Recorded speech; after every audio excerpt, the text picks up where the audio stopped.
Hello everyone, welcome back to my channel. So अब चाहिँ दिउँसो भइरहेको छ अनि म चाहिँ अब विपिनले चाहिँ अर्जेन्टली नेपाल फर्किने डिसिजन लिएको छ। सो विपिनलाई चाहिँ म अब छोड्न नेपालको बोर्डरसम्म गइरहेको छु अनि त्यहाँ तपाईँलाई मैले नयाँ नयाँ ठाउँ नि देखाउँछु। एउटा बुद्धिस्ट रिलेटेड प्लेस छ होइन, त्यो ठाउँलाई देखाउँछु।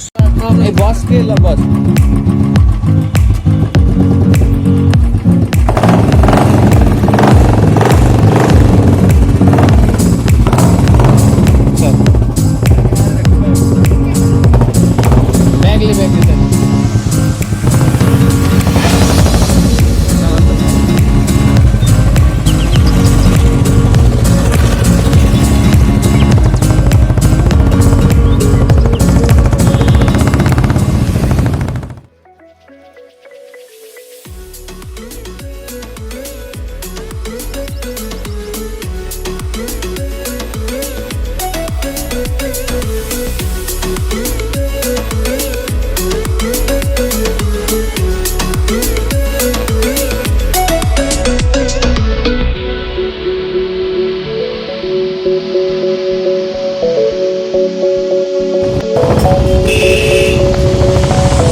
बुद्धको स्ट्याचु हेर्न सक्नुहुन्छ हजुरहरूले यहाँ।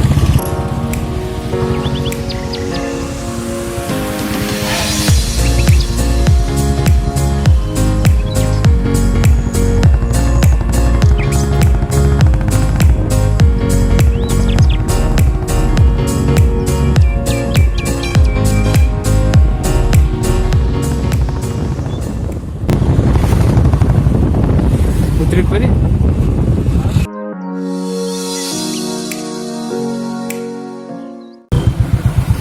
चलो बाइक गर्दै जान्छ।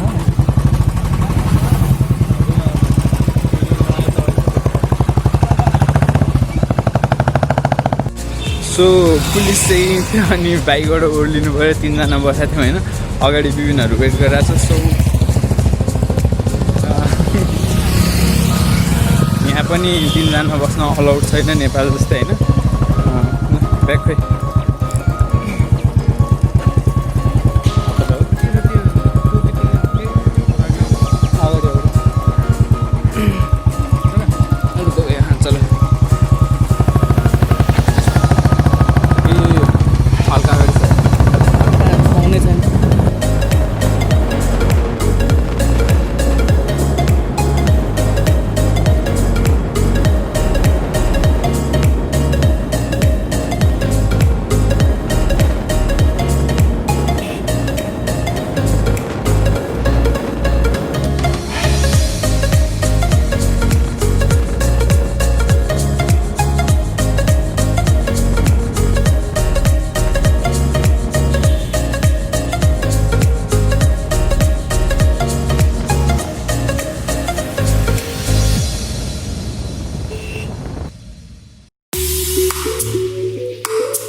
एकदम भिड छ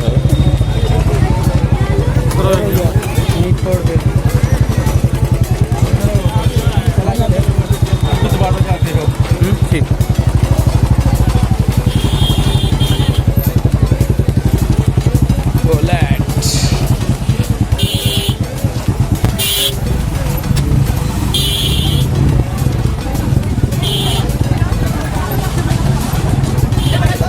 हामी चाहिँ नेपाल बोर्डरनिर पुगिसक्यौँ होइन एकदमै भिड छ हजुर हेर्नु सक्नुहुन्छ कतिको भिड छ अगाडि भिड एकदम धेरै भिड छ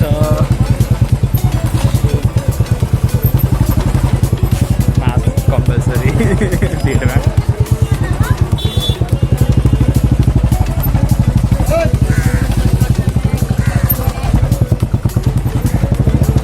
लाग्छ कोरोना भन्ने कुनै कुरा छँदै छैन कि अहिले यतापट्टि चाहिँ इन्डिया हो है यतापट्टि चाहिँ इन्डिया यो चाहिँ नेपाल साइड हो अनि अहिले जतापट्टि म उभिरहेको छु त्यो चाहिँ इन्डियाको ठाउँ हो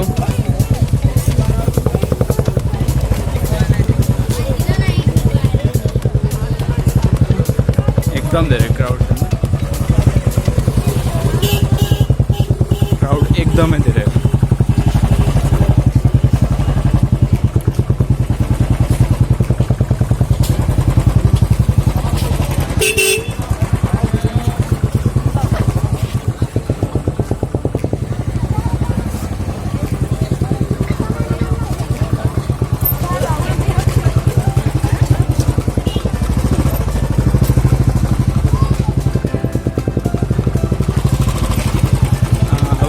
बाइक पार्क गरेर विपिनलाई त्यो पारी छोडेर मेरो अर्को सानो भाइ आइरहेको छ उसले चाहिँ विपिनलाई त्यहाँबाट लिएर तौलिया भन्ने ठाउँमा लाग्छ जुन चाहिँ कपिल वस्तुको सदरमुकाम हो है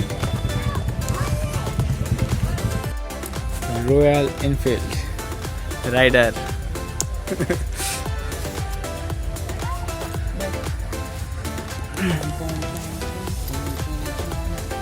जस्ट इन्डियामा बुलेट चाहिँ एकदम पर्फेक्ट हुन्छ जुन बुलेटको हुन्छ नि क्राइटेरिया साउन्ड अनि त्यसपछि त्यसको प्रेस्टिज एकदम मेन्टेन छ इन्डियामा पारी चाहिँ नेपाल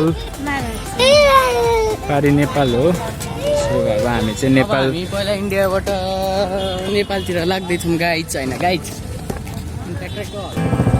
फाइनल्ली विपिनलाई हामीले नेपाल छोडिसक्यौँ होइन अब चाहिँ फेरि म उता फर्किरहेको छु मम्मी उतै हुनुहुन्छ होइन 3-4 दिन बसेर म हजुरहरूलाई उताको सब भिडियो हुन्छ नि म जान्छु हजुरहरूलाई देखाउनु खोज्छु अहिले चाहिँ हामी अघि मैले तपाईँलाई जुन देखाएको थिएँ जुन गौतम बुद्धको जुन उनीहरूले बुद्धिस्ट कल्चरलाई कसरी प्रोटेक्ट गरेर छ अब त्यो ठाउँ जाँदैछौँ इन्जोय गर्नुहुन्छ होला सी यू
इन्ट्री पोइन्ट हो है यो चाहिँ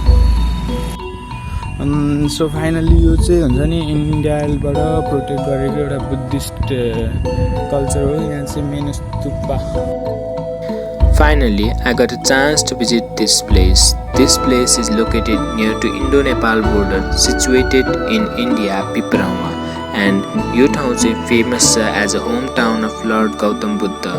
I am totally shocked. मैले सानैदेखि तिलौराकोट भगवान गौतम बुद्धको प्यालेस अनि होम टाउन भनेर पढेको थिएँ. Seeing place like तिलौराकोट, कुदान, निग्लियावा, गोटियावा म अझै पनि स्योर छु कि भगवान गौतम बुद्धले आफ्नो बाल्यकाल कपिलवस्तुको तिलौराकोटमै स्पेन्ड गर्नुभएको थियो भनेर। अब कुरा आउँछ पिपरावाको, and it is claimed as home town of lord Gautam Buddha.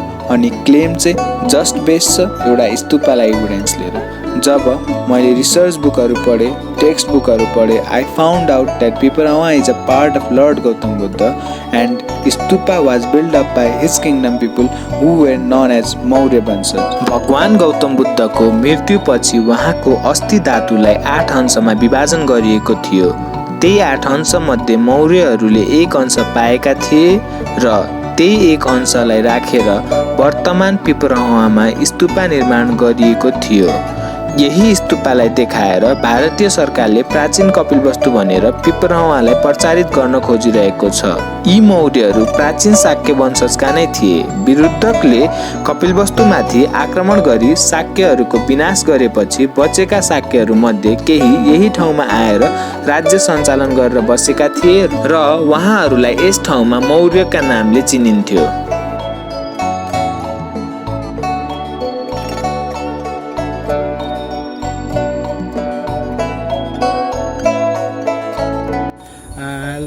यो चाहिँ जस्ट इन्डियाले चाहिँ जुन वेमा प्रोटेक्ट गरेको छ नि बुद्धिस्ट कल्चरलाई, त्यो चाहिँ मलाई एकदम मन पर्यो। इभन गार्डनहरू, ग्रासहरू एकदम राम्रोसँग कट गरेको छ है। इन्भाइरोमेन्ट एकदम राम्रो छ, घुम्नलाई एउटा पिकनिक स्पट, अनि त्यसपछि पिकनिक स्पट नै भयो होइन। अनि साथसाथै बुद्धिस्ट कल्चरलाई चाहिँ एकदम राम्रोसँग प्रोटेक्ट गरेको छ। म पहिला आउँदाखेरि चाहिँ यो ठाउँमा घाँसहरू एकदम हुन्छ नि, त्यो क्रिकेट ग्राउन्डहरूको, फुटबल ग्राउन्डहरूको घाँस जसरी मेन्टेन गरेर राखेको हुन्छ नि गार्डनरहरूले, त्यो अनुसारको मेन्टेनेन्स थियो। अहिले चाहिँ हल्का धेरै नै ठुलो छ घाँसहरू होइन। अब यिनीहरूले लकडाउन पछि यो घाँसहरू, लकडाउन भनौँ न, यो कोरोना चलिरहेको बेलामा उनीहरूले मेन्टेनेन्स नगरेको हो। यसपछि उनीहरूले सब मेन्टेन गरेर राख्छन् होला। इभन सब राम्रो छ क्या, एकदमै हुन्छ नि मान्छेहरू घुम्ने, इभन सब राम्रो छ फुलहरू।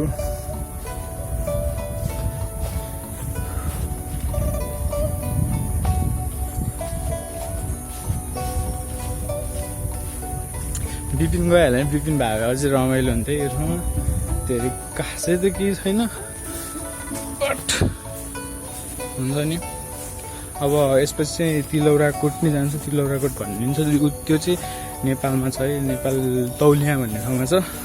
त्यसपछि म उताको चाहिँ हजुरहरूलाई त्यो ठाउँ लग्छु। हेरौँ हामीले चाहिँ कसरी प्रोटेक्ट गरेका छौँ बुद्धिस्ट कल्चरलाई। तिलौराकोट एकदमै इम्पोर्टेन्ट भन्नाले लर्ड बुद्धलाई लिएर एकदम इम्पोर्टेन्ट प्लेस हो त्यो ठाउँ चाहिँ। अब त्यहाँ गएपछि थाहा हुन्छ त्यो ठाउँ किन इम्पोर्टेन्ट हो लर्ड बुद्धलाई लिएर।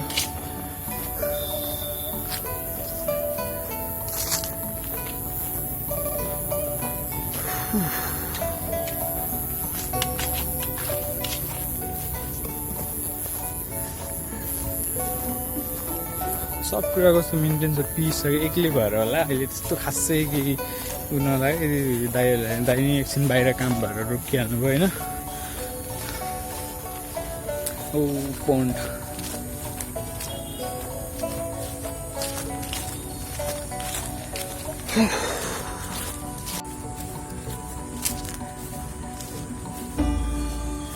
एकदमै राम्रो यो चाहिँ, एकदम राम्रो वेमा छ है। यो चाहिँ लभ हार्ट सेपमा छ है। सो हजुरहरूलाई के लाग्छ, भगवान गौतम बुद्धको होम टाउन तिलौराकोटको कपिलवस्तुमा छ कि पिपरावा कपिलवस्तु इन्डियामा छ? आफ्नो भ्युजहरू कमेन्ट बक्समा राखिदिनु होला। मलाई चाहिँ as per my views, research बुकहरू हेर्दा, एन्सेस्टरहरूको भ्युजहरू सुन्दा Piprawa is one of the most important part of lord Gautam Buddha, but it is not the hometown of Lord Gautam Buddha. Yet I would like to appreciate Indian government the way they have preserved this place. Lots of love from Nepal to Indian people.